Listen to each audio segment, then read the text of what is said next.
El Señor les bendiga, mis hermanos. Bienvenidos a De Frente a la Verdad. Soy su hermano Jaciel Rodríguez y me acompaña, como siempre, mi papá, el pastor Eliseo Me Rodríguez. acompaña como siempre mi hijo Jaciel. Bienvenidos, hermanos, de todo corazón a este tiempo con la verdad. En este episodio estaremos hablando acerca de un tema muy interesante. Bueno, ¿qué episodio no trae un tema interesante?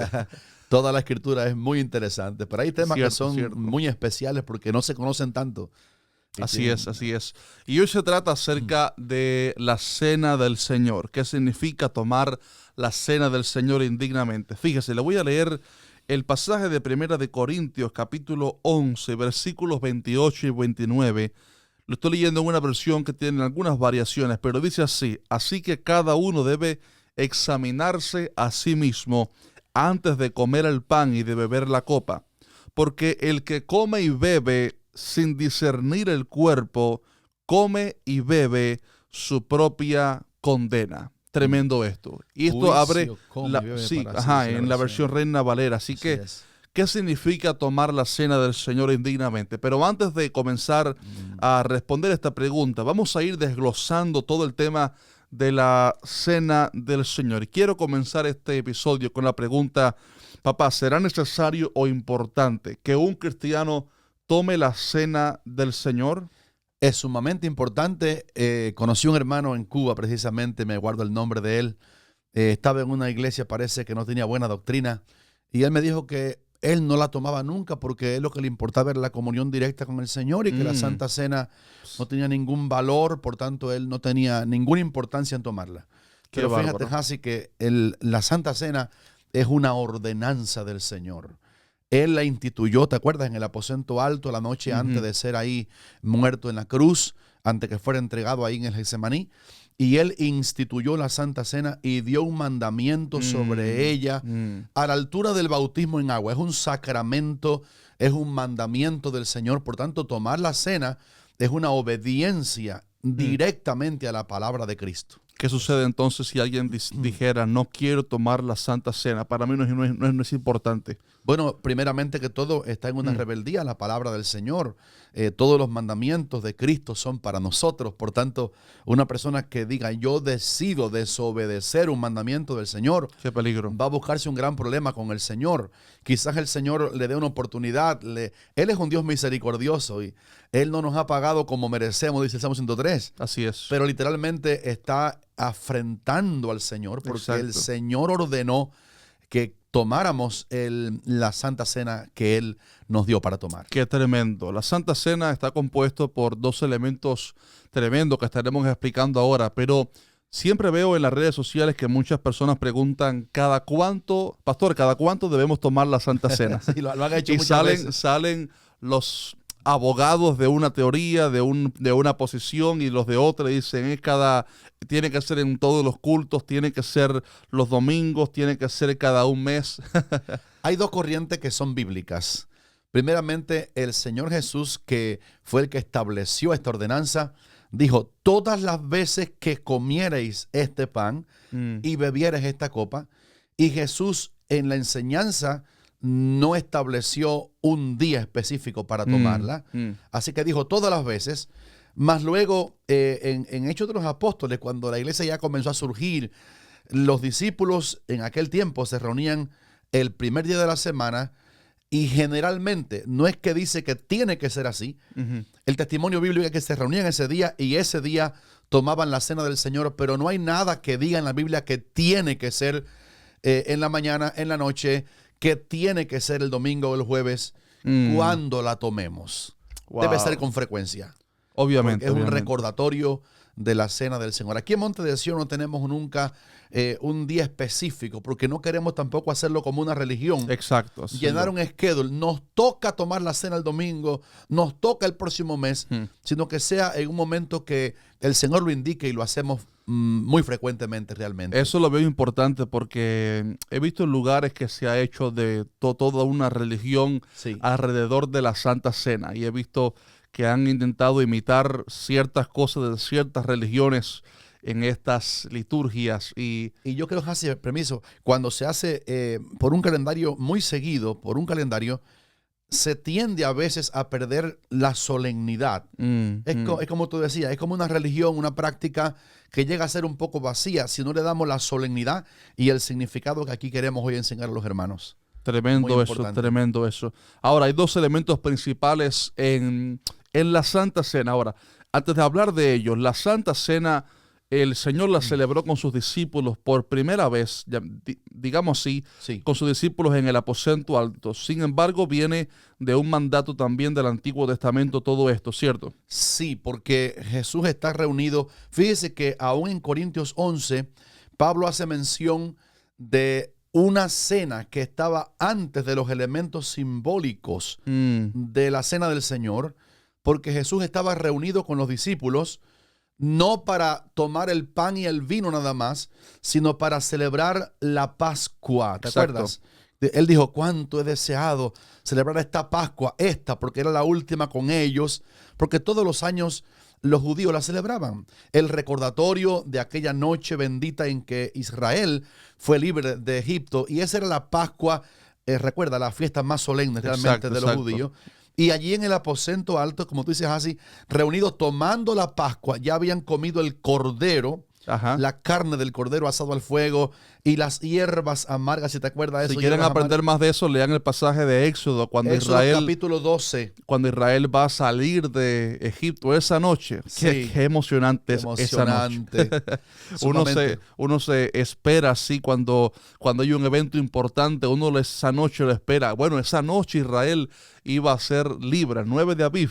Era correcto la fecha. Exacto. Y el Señor dijo, bueno, antes de salir es necesario que se reúnan y el padre de la casa ponga la sangre del cordero en los dinteles de la puerta, en los postes, y se reúnan, coman el cordero y también coman hierbas amargas. Sí, y una de las cosas que me llama la atención de lo que tú acabas de decir es que no era igual celebrar la Pascua para recordar Egipto, que esa noche que el Señor la comió siendo Él mismo el tipo de aquel prototipo. Eso.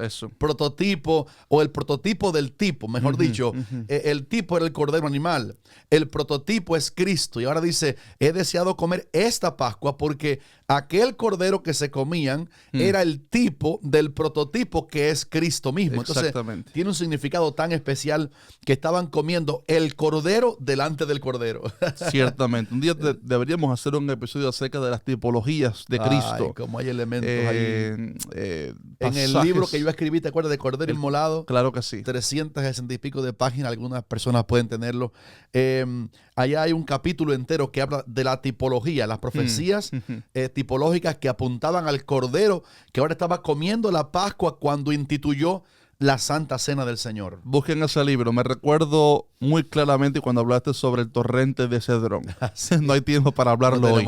Pero le dejamos con esa curiosidad ahí. Una tarea. Ahora bien, Cristo está celebrando con sus discípulos esa celebración, la Pascua. Sí. Y hay dos elementos en esa celebración que trascienden hacia el Nuevo Testamento y que se convierten en los dos elementos principales, los cuales el Señor manda e instituye para que la iglesia los celebre, recordándose de Él, hasta que juntos entonces tomemos con el Señor en el cielo el vino. Exactamente, el vino en el cielo con el Señor. La Santa Cena en el cielo. Dice, como deseado.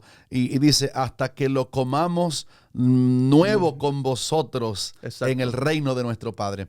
Ahora, Hansi, tal como tú preguntas, y los hermanos van a ser, creo yo, bendecidos con esto, hay dos elementos simbólicos allí.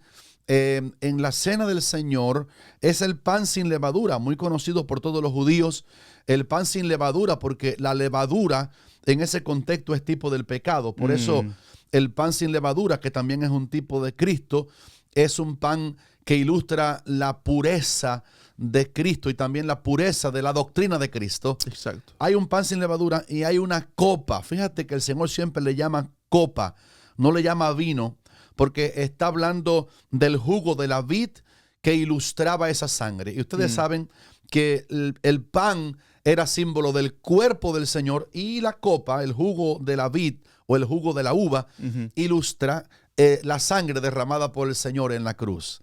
Y tú sabes que hay una doctrina católica que tenemos que siempre señalarla porque es un graso error Sí. que se llama la transustanciación. Ay. La Iglesia Católica enseña que una persona toma el pan, ese pan sin levadura, y al comerlo es como la carne de verdad de Cristo, y al tomar la copa es de verdad la sangre, y eso es un disparate. Claro. ¿Por qué es un disparate? Miren el ejemplo, en la noche esa que tú decías así, que el Señor estableció la cena, Él está físicamente delante de ellos, pero toma el pan y dice, este es mi cuerpo.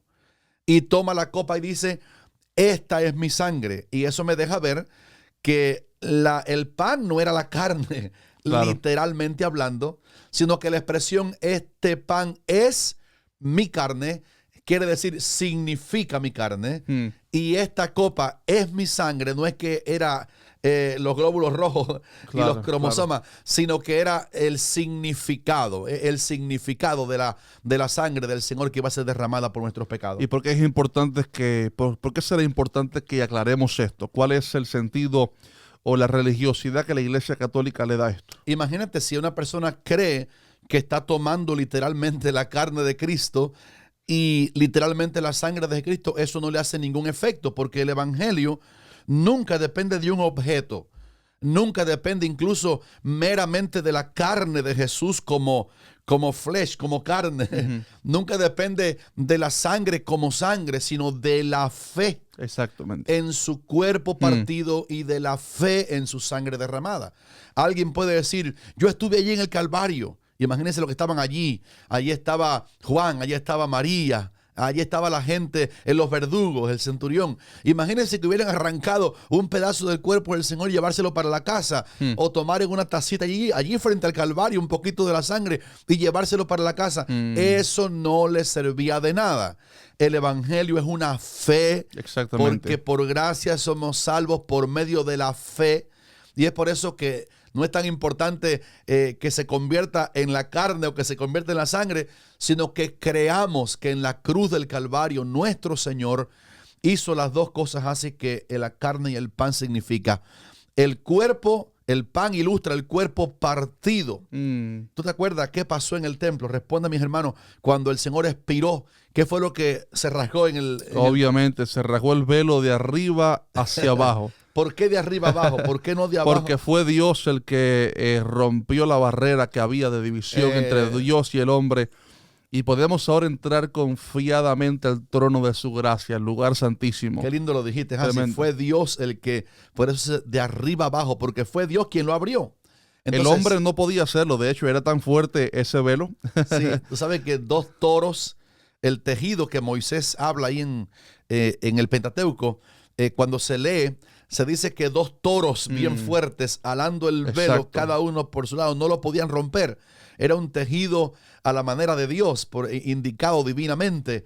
Y te hice la pregunta del velo, Hansi, porque Hebreos 10 y dice que el pan que partimos significa nuestra entrada. Fíjese, el pan partido y comido significa el cuerpo del Señor que fue partido a manera de velo. Qué belleza. Para que nosotros por esa carne partida, por ese velo abierto, Aleluya. podamos entrar en la misma presencia de Dios. Qué belleza, qué belleza. Y después aclara la Biblia, dice que la sangre del Señor representa nuestra limpieza, porque tenemos libertad para entrar en el lugar santísimo por la sangre de Cristo. Mi pregunta es, el cuerpo de Cristo, ahora físicamente hablando, en el que él anduvo, ¿era humano, sí o no? Por supuesto, el cuerpo del Señor era humano, pero dice la Biblia que la sangre que derramó en la cruz no era una sangre contaminada, sino que era dice Pedro, como una sangre, era una sangre preciosa, Yes. como de un cordero sin manchas y sin contaminación. Una sangre distinta, una sangre especial, porque María tenía su sangre contaminada con el pecado. Era un ser humano nacido en el pecado. Exactamente. Y José también. José también, aunque no tuvo participación, Claro. por lo menos ahí en esa genética, pero María sí estaba contaminada con el pecado. Claro. Y la sangre de Cristo, si se lo hubiera dado María, hubiera sido una sangre pecadora, contaminada. Absoluto. Sin embargo, cuando habla de la sangre de Cristo, cuéntanos cómo dice el pasaje del Cordero Santo y sin mancha. dice que es una sangre de un cordero sin mancha y sin contaminación. Y esto me llama la atención. Dice, es un cordero así porque cuando Juan el Bautista presentó a Cristo, dijo, he aquí el cordero de Dios. Porque Cristo es la única persona que tiene dos naturalezas que están juntas en él. Exacto. Él primeramente es Dios en la eternidad y se hizo hombre, pero sin dejar de ser Dios. Así es. Y un aspecto que la gente, muchas personas no entienden, es que aunque Jesús era humano, no trajo a esa humanidad una naturaleza pecaminosa. Exactamente. Todos los seres humanos, tenemos además una inclinación hacia el mal, pero Jesús no vino de José. Exacto. José no influyó, como tú decías, así bien dicho, en la concepción de Jesús. Por tanto, la sangre de Jesús es una sangre que viene del Cordero de Dios. No hay contaminación y él no estaba dominado por la naturaleza pecaminosa. Así es. Eso es muy, muy bueno saberlo. Qué curiosidad tan grande, ¿verdad que sí? Sí. Como se aprende aquí en De Frente a la Verdad. Ahora, un aspecto muy importante de la Santa Cena, esta ceremonia que el Señor instituyó para su pueblo, para su iglesia, es que la Santa Cena se toma en la congregación de los santos. Me encanta eso. Hay algo muy importante en la congregación. Dice la Biblia que ahí es que envía Dios bendición y vida eterna. Entonces, cuando tomamos la Santa Cena, parte de lo que se hace es recordar cómo la iglesia es el cuerpo de Cristo. Es tan importante eso. Háblanos un poco sobre eso. Tú sabes que la noche que el Señor instituyó, no se la dio a Pedro. No digan, Pedro, ven acá que tú eres el discípulo más intrépido, más activo, eres el líder. Aquí ven, te quiero dar el símbolo de mi carne y de mi sangre. Sino que estando reunidos los discípulos. ¿Cuántos hermanos recuerdan que a un Judas Iscariote, se llama Iscariote así porque era de Cariot, una ciudad de Judea, el único discípulo que era de Judea era Judas, y ahí había una ciudadela llamada Cariot, y de ahí era Judas. Aún Judas estaba en la reunión en que el Señor lava los pies a los discípulos, en que les brinda, y tú recuerdas que el Señor le dio el pan mojado también a él, a Judas en la salsa del aderezo del Cordero de la Pascua, y Satanás entra. Pero lo grande es que después que Judas se va, el Señor establece la Santa Cena con él y sus 11 discípulos que estaban allí. Y Pablo, 1 Corintios 11, que tienes ahí abiertos así, habla de cuando nos reunimos a tomar la cena. La gran pregunta que el pastor Jaciel me hace es esta: ¿por qué es tan importante que tomemos la Santa Cena en la congregación? Ustedes recuerdan, en el momento que el Señor hizo aquel acto, aquella Santa Cena instituida con los discípulos, la palabra dice que Él les dijo a ellos: esta es la copa, bebed de ella todos, este es el pan, y lo partió, y de una sola copa y de un solo pan. De una copa a todos y de un pan a todos. Porque parte del significado precioso de la Santa Cena, como también decía el pastor Jaciel, es que la Santa Cena celebra nuestra unidad como miembros del cuerpo de Cristo. Por eso, en el podcast pasado dijimos que de Efesios 4, que hay un Señor, hay una fe, hay un bautismo, y que estemos celosos en guardar la unidad del Espíritu en el vínculo de la paz. Por eso una persona que no está en comunión con el Señor y con los hermanos no está lista para tomar la cena, porque no es un cristiano. Y ahí viene entonces la respuesta para la pregunta principal de este episodio. ¿Qué significa tomar la cena del Señor indignamente? Sin querer lo hemos respondido ya, pero algunas personas piensan que tomar la cena del Señor indignamente es que si yo ayer cometí un error, una falta, me equivoqué, y entonces ya hoy no puedo tomar la Santa Cena porque hay que esperar ciertos días hasta que yo me purifique. Como un purgatorio en vida. Algo así. Y entonces realmente no es el sentido, no es el sentido. Obviamente, es vital en cualquier cosa que vayamos a hacer para servir a Dios, ministrar, servir a Dios, tomar la Santa Cena. Cualquier cosa es importante siempre que estemos bien, que estemos a cuenta con Dios. Obviamente, una cosa no quita la otra. Obviamente es necesaria la santidad, sin la cual dice la Biblia que nadie verá al Señor. Mucho menos tomar la cena, viviendo una vida impía, eso está claro. Alguien que vive en el pecado, alguien que está entregado voluntariamente al pecado. Y llegó la cena y dice, bueno, yo voy a tomar la Santa Cena aunque yo estoy en está pecado. menospreciando la Santa Cena, no le da el valor que tiene esa persona. Obviamente no debe tomar la Santa Cena, ni siquiera participar en el servicio, sirviendo a Dios en la iglesia. Estamos de frente a una persona que no conoce a Dios. Exactamente. Quien pueda tomar la Santa Cena queriendo seguir siendo un pecador, queriendo practicar su pecado, ese no conoce a Cristo. Obviamente. El evangelio es para gente que eran pecadores, pero nos hemos arrepentido.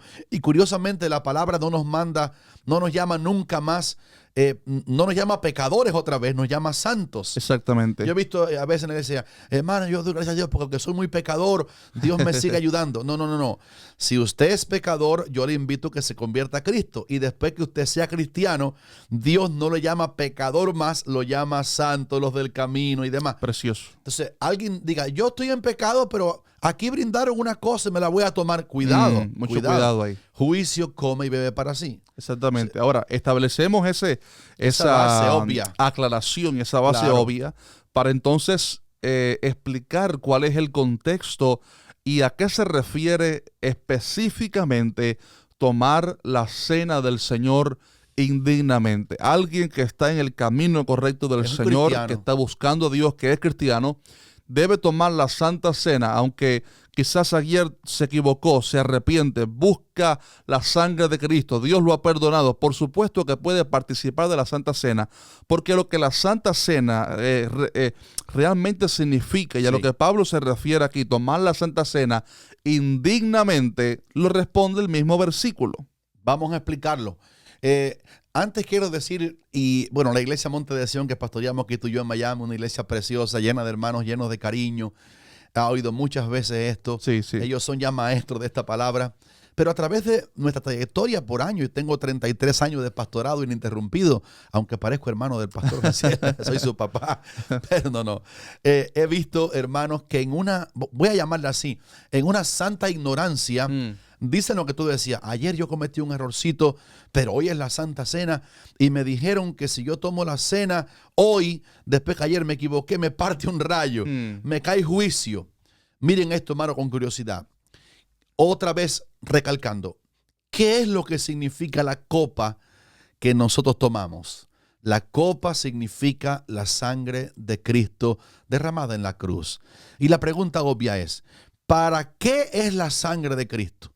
¿Es para lavar santos? ¿Es para lavar puros? No. Dice primera de Juan 1:7, la sangre, ¿te acuerdas? Sí. De Jesucristo, su Hijo, nos limpia de todo pecado. El método número 1 es, yo ayer fallé, ayer fue sábado, por ejemplo, hoy es domingo, y llegó, yo soy miembro de la iglesia, soy cristiano, pero como todos podemos fallar, ayer fallé, hoy es la Santa Cena, la brindaron, y es curioso que ninguno de los pasajes que hablan de Santa Cena le permite a un cristiano no tomarla. Lo que dice es, coma la cena, coma el pan, beba de la copa. Y Pablo dice, examínese cada uno a sí mismo y coma así del pan y beba. Lo voy a recalcar porque es muy básico. Dice, examínese, antes de tomarla, examínese cada uno a sí mismo y, no dice, y después que me examiné, no la quiero, porque mira, así, y lo he enseñado en muchos países que voy a pastores. Si una persona dice, yo soy cristiano, pero no quiero tomar la cena, le ha hecho un rechazo directo a lo que significa la cena, que es el sacrificio vicario de Cristo en la cruz. Exacto. Es un problema muy sensible. Así que si yo fallé ayer, hoy es la Santa Cena. Apenas fallé ayer me arrepentí. Ayer le pedí perdón al Señor. Ayer le dije, Señor, me arrepiento porque fallé. Tuve, por ejemplo, un pensamiento que no era correcto. Pero hoy es la cena. Y digo, Señor, la voy a tomar creyendo que yo te pedí perdón por el error que hice. Haz que la sangre que esta copa significa, la sangre real del Señor, de la cual la copa es solo un tipo, lo que tipifica esta copa, tu sangre verdadera ahora venga y me limpie de todo pecado. Porque, hermanos, la sangre de Cristo nos limpió de los pecados al principio, y la sangre de Cristo nos limpia de todo pecado.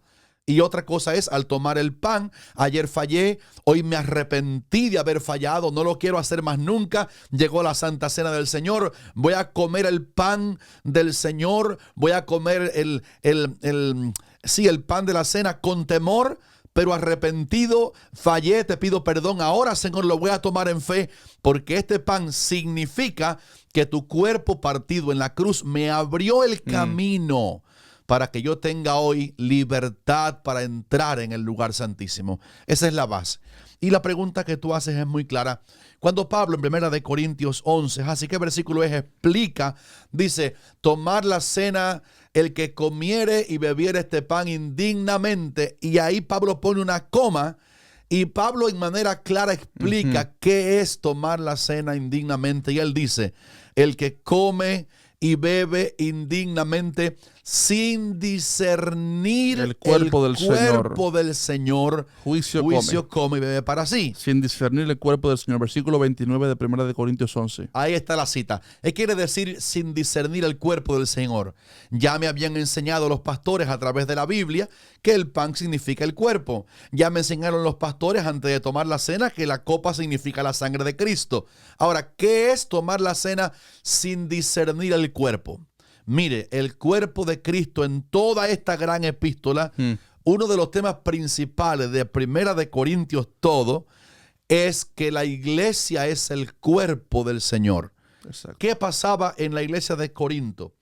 Ellos tenían muchos dones, pero estaban divididos entre sí.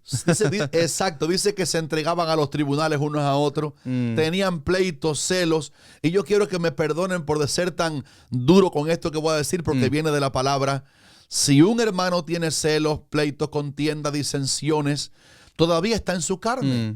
Es un niño espiritual, exacto, carnal. En griego hay una palabra, es un cristiano sárquico, que significa carnal. Tiene la fe en el Señor, pero su carácter aún no está dominado por el Espíritu Santo. Ellos tenían entre los hermanos pleitos, celos, se entregaban a los tribunales, se acusaban, qué vergüenza para la comunidad que los cristianos estuvieran fajados. Pablo dice, hermanos, cuando se reúnan en este mismo capítulo, espérense unos a otros. Dice, para que no sea que no se esperen unos a otros y vayan a comer para juicio. Ese es el mismo contexto del capítulo 11. Entonces, quiere decir, no discernir el cuerpo, está diciendo que yo vaya a tomar la cena del Señor peleado con un hermano. Fíjese, si yo tomé la cena del Señor hoy domingo, ayer fallé, pero pedí perdón y tomé la copa, que significa sangre que me limpia, definitivamente la vas a tomar en pureza, porque la sangre del Señor te limpió. No te limpió la cena, te limpió la fe en la sangre de Cristo, pero es el símbolo. Pero si un hermano toma la cena del Señor peleado con dos o tres, ¿sabes? Así yo he conocido fenómenos en las iglesias. Sí. Nunca lo he visto aquí en Monte de Sion, lo digo de verdad y doy gracias a Dios por eso. Pero fenómenos, cristianos que están peleados con otros, cristianos que no le hablan hace tiempo a un hermano porque lo miró torcido, lo miró de lado, no lo saludó y está peleado. Si toma la cena del Señor peleado con un hermano, enemistado con alguien del cuerpo de Cristo, usted ha tomado la cena sin discernir el cuerpo, porque como dijo el pastor Jaciel ahorita, hay que tomar la cena en la reunión de los santos, porque la cena también significa nuestra comunión entre los hermanos, de una copa todos, de un pan todos. Significa simplemente que somos todos parte de un mismo cuerpo, que nos necesitamos unos a otros. Así que, bueno, tomar la cena indignamente es no comprender que uno es parte del cuerpo de Cristo. Me acuerdo de Jesús diciendo, y tener divisiones entre los hermanos. Si te acuerdas de ese pasaje, si traes tu ofrenda al altar, allí te acuerdas que tu hermano tiene alguna cosa cuando a ti deja, no ofrezca. El contexto es, no adores, no alabes, no dejes el dinero tampoco. Ve y reconcíliate, porque en el reino de Dios somos cuerpo de Cristo. Y la comunión entre los hermanos, el llevarnos bien, el amor fraternal entre los santos, es tan importante que no practicarlo, estar enemistado voluntariamente con un hermano, es tomar la cena del Señor sin discernir el cuerpo, y eso sí trae juicios severos para el que lo haga así. Tremendo. Hoy estaba grabando un video para que dice la Biblia y hablaba un poco acerca de la falta de perdón, cómo la falta de perdón abre la puerta para cosas terribles. Una vez conocí a un hombre que nos comentó el testimonio de cómo estuvo algún tiempo enemistado con algún familiar sin perdonar, y esto trajo hasta enfermedades. Absolutamente. Pablo dice en este pasaje de tomar la cena del Señor indignamente que habían en la iglesia de Corinto hermanos que estaban enfermos y debilitados. Y otros ya duermen. Exactamente. Sí, ya habían muerto. Y Pablo aclara que es un contexto de allí. No es que cuando está enfermo, cualquier enfermedad que sea es por eso, pero el contexto es que habían estado enfermos. En este caso, porque sin discernir los hermanos, peleados entre ellos, tomaban de la cena, que significa comunión con el Señor y con los santos. Y eso trajo juicio divino sobre los hermanos, que aquí en Monte de Sión alabamos al Señor, tenemos una armonía tan linda, queremos ser siempre una familia. Tenemos 17 naciones aquí en Monte de Sión, pero no hay paredes, somos una familia. Queremos tomar la cena en manera que podamos ver claro el cuerpo de Cristo. Así que todo lo que hagamos para el Señor, hagámoslo en paz, hagámoslo en la unidad del Espíritu, manteniendo el vínculo de la paz, y el Señor así va a derramar bendiciones sobre su pueblo. Gracias por haber estado ahí con nosotros en este precioso episodio. Si nos están viendo a través del YouTube, sepa usted que este podcast lo estamos publicando también en todas las plataformas digitales de podcast, como son Spotify, iTunes, Podcast, todo lo que tiene que ver con plataformas digitales de podcast. Búsquenos ahí bajo el nombre de Frente a la Verdad. Y si ya usted nos está escuchando a través de una de esas plataformas, sepa que también estamos subiendo este material en video a YouTube, a 2 canales de YouTube simultáneamente. Primero al de Monte de Sión. Iglesia Monte de Sión. Y todas las mañanas tenemos ahí Amanecer con Dios. Es una iglesia que sirve el alimento tempranito. Exacto. Y también lo estamos subiendo en nuestro segundo canal de YouTube llamado Pastor Jaciel Rodríguez Clips. Ahí subimos prédicas y mucho más. Así que una última palabrita de ánimo. Yo quiero, Jasi, porque lo sentí, venía en el carro para acá, que oráramos y que esta fuera la última palabra de este podcast, que oráramos tú y yo por los hermanos. Vamos a orar por ellos. Amén, Padre, me uno con el pastor Jaciel, mi hijo, para darte gracias por poder publicar tu verdad. Señor. Gracias por la Santa Cena. Qué ordenanza, qué sacramento tan lindo. Gracias por la iglesia humilde, sencilla, amorosa, que tiene comunión contigo por el cuerpo, por la sangre del Cordero de Dios. Gracias por la cruz. Oramos en este día que reveles estas verdades sencillas y a la vez profundas de la fe, y que tú nos ayudes a mantener la unidad del Espíritu en el vínculo de la paz, porque en el cielo Juan vio, oh Padre, creyente de todas las naciones, pueblos, etnias y lenguas que estaban delante del Cordero y de tu trono, y decían al que está sentado en el trono y al Cordero sea la alabanza y la gloria por los siglos de los siglos. Amén. Guarda tu iglesia, guarda a cada hermano. Ayúdanos, guárdalos, Señor, en comunión contigo a todos, y en comunión y amor los unos con los otros. Señor, en el nombre de Jesús lo pedimos. Amén. Amén, amén. El Señor les bendiga, amados. Hasta pronto.